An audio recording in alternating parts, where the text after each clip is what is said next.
Telugu cinema స్వర్ణయుగంలో super hit చిత్రాలను ప్రేక్షకులకు అందించిన సంస్థ రాజ్యం పిక్చర్స్. ఆనాటి అగ్ర నిర్మాణ సంస్థలలో ఇది ఒకటి. శ్రీధరరావు, లక్ష్మీరాజ్యం ఈ సంస్థ రథసారథులు. వీరు నిర్మించిన చిత్రాలన్నీ విజయవంతమైనవే. వీటిల్లో రాజ్యం పిక్చర్స్ సంస్థకు శాశ్వత కీర్తిని సంపాదించి పెట్టిన చిత్రం నర్తనశాల. ఈ సంస్థ మొత్తం 11 చిత్రాలు నిర్మించింది. ఇందులో నటరత్న ఎన్టీఆర్ 5 చిత్రాల్లో హీరోగా నటించగా, నట సామ్రాట్ ఏఎన్ఆర్ 2 చిత్రాల్లో నటించారు. విశ్వనట చక్రవర్తి ఎస్వి రంగారావు హీరోగా 2 సినిమాల్లో నటించారు. రాజ్యం పిక్చర్స్ తొలి సినిమా దాసిలోను, చివరి సినిమా మగాడులోను ఎన్టీఆర్ హీరో కావడం గమనార్హం. నిర్మాత లక్ష్మీరాజ్యం ఇంటి పేరు చింతామణి. కర్నూలు జిల్లాలోని అవుకు గ్రామంలో పుట్టి అక్కడే బాల్యం గడిపారు. మేనమామ కాసుల వెంకటరామయ్యకు కళల పట్ల ఆసక్తి ఉండడంతో ఆయన ప్రోత్సాహంతో లక్ష్మీరాజ్యం పాట, పద్యం నేర్చుకున్నారు. హరికథలు నేర్పించారు. నాటకాల్లో వేషాలు వేయించారు. సినిమాల్లో నటించడానికి మహిళలు వెనుకాడే రోజుల్లో ధైర్యంగా ముందుకు వచ్చిన నటీమణుల్లో లక్ష్మీరాజ్యం ఒకరు.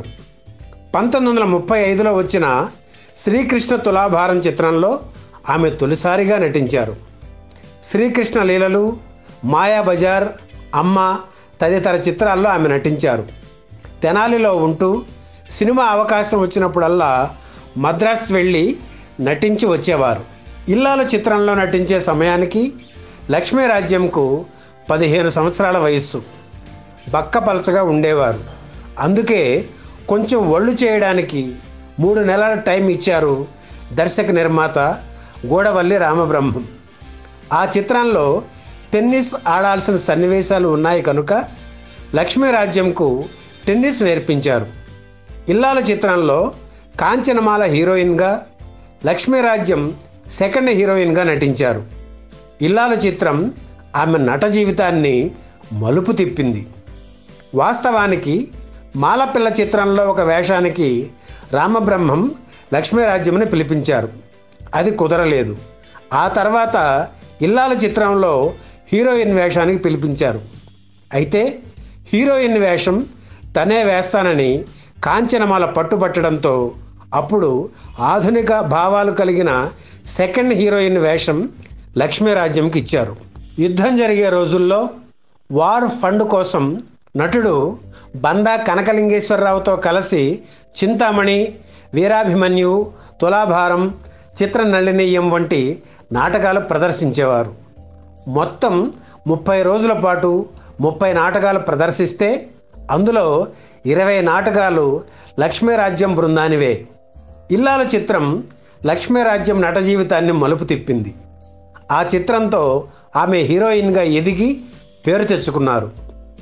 1941లో లక్ష్మీరాజ్యం వివాహం జరిగింది.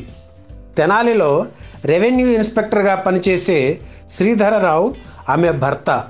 ఆయన ప్రోత్సాహంతో పెళ్ళైన 10 ఏళ్లకు రాజ్యం పిక్చర్స్ సంస్థను నెలకొల్పి సినిమాలు తీశారు లక్ష్మీరాజ్యం. అయితే అంతకంటే ముందు ఆమె అనుకోకుండా నిర్మాణ రంగంలోకి ప్రవేశించాల్సి వచ్చింది. 1949లో సాధనా ఫిల్మ్స్ సంస్థ ఎన్టీఆర్, ఏఎన్ఆర్ హీరోలుగా సంసారం చిత్రాన్ని ప్రారంభించింది. అక్కినేని నటించిన తొలి సాంఘిక చిత్రం ఇదే.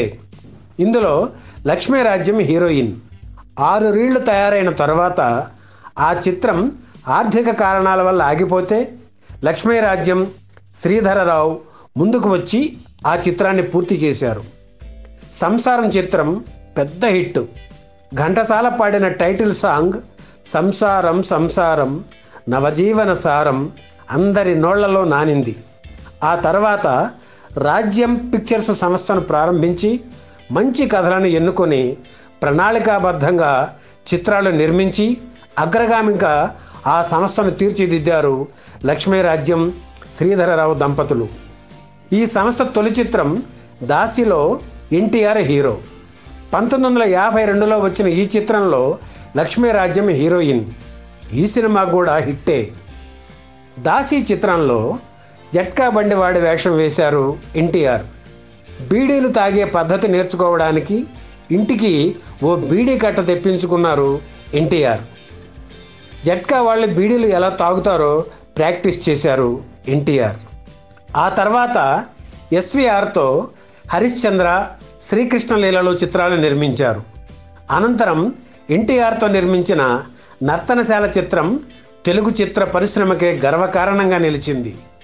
ఈ చిత్రం సూపర్ హిట్ కావడమే కాకుండా 6 దశాబ్దాల క్రితమే, సుమారుగా అంటే 1964లో జకార్తాలో జరిగిన ఆఫ్రో ఏషియన్ ఇంటర్నేషనల్ ఫిల్మ్ ఫెస్టివల్లో ఈ చిత్రంలో కీచకుడుగా నటించిన ఎస్వి రంగారావు ఉత్తమ నటుడిగా, చిత్రకళా దర్శకుడు టీవీఎస్ శర్మ ఉత్తమ కళా దర్శకుడిగా అవార్డులు అందుకున్నారు.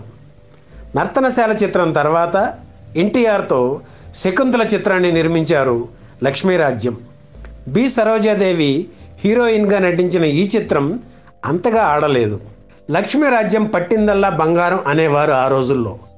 సంసారం చిత్రం బాగా ఆడుతున్న రోజుల్లో దర్శకుడు బిఏ సుబ్బారావు సంస్థలోని ప్రొడక్షన్ మేనేజర్ సత్యం ఒక పాత ఫోర్డ్ కారుని అమ్మకానికి పెట్టారు. చాలామంది కొనడానికి ముందుకు రావడంతో లాటరీ వేశారు. 10 రూపాయల టిక్కెట్ పెట్టారు. అందరూ కొన్నారు. ఆ తర్వాత లాటరీ తీస్తే లక్ష్మీరాజ్యంకే ఆ కారు దక్కింది. ఆమె అదృష్టానికి అందరూ అసూయపడ్డారు.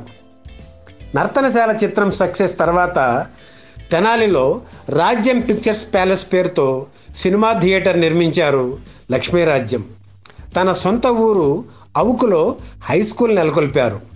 చెన్నకేశవస్వామి ఆలయాన్ని పునరుద్ధరించారు. అలాగే అక్కినేని నాగేశ్వరరావు హీరోగా రంగేళి రాజా, గోవుల గోపన్న చిత్రాలు నిర్మించారు. రాజ్యం పిక్చర్స్ సంస్థను నిర్మించిన చివరి చిత్రం మగాడు. హిందీలో అమితాబ్ నటించిన దీవార్ చిత్రం దీనికి ఆధారం. ఎన్టీఆర్, మంజుల ఇందులో హీరోయిన్లు. దీవార్లోని ఓ రొమాంటిక్ సీన్లో హీరోయిన్ పర్వీన్ బాబీ అమితాబ్ మీద కాలు వేస్తుంది. ఇదే సన్నివేశం తెలుగులో తీస్తున్నప్పుడు మంజుల ఎన్టీఆర్ మీద కాలు వేయబోతే పెద్ద ఆయన మీద అలా కాలు వేయకూడదమ్మా అని వారించారు లక్ష్మీరాజ్యం. మగాడు చిత్రం ఆశించిన స్థాయిలో ఆడలేదు. ఈ చిత్ర పరాజయంతో రాజ్యం పిక్చర్స్ చరిత్ర ముగిసింది. ఆ మధ్యకాలంలో హరిశ్చంద్ర చిత్రాన్ని వాణిశ్రీ, సత్యనారాయణ కాంబినేషన్లో తీద్దామని లక్ష్మీరాజ్యం ప్లాన్ చేశారు. వాణిశ్రీకి తను నటించిన హరిశ్చంద్ర చిత్రాన్ని చూపించారు. ఎవరు చేసినా ఇంతకంటే ఎక్కువ చేసేది ఏమీ లేదు, అలాంటప్పుడు మళ్ళీ ఎందుకు తీయడం అని వాణిశ్రీ అనేసరికి ఆ ప్రయత్నం విరమించుకున్నారు. లక్ష్మీరాజ్యం 1983లో కన్నుమూశారు. కానీ ఆమె వారసత్వం పరిశ్రమలో కొనసాగింది. తమ్ముడు కృష్ణమూర్తి తనయుడు కరుణాకర్ నిర్మాతగా మారి కె విశ్వనాథ్ దర్శకత్వంలో శృతిలయలు, సూత్రధారులు చిత్రాలు నిర్మించారు. ఈ వీడియో మీకు నచ్చితే లైక్ చేయండి, షేర్ చేయండి, వెంటనే సబ్స్క్రైబ్ కూడా చేయండి.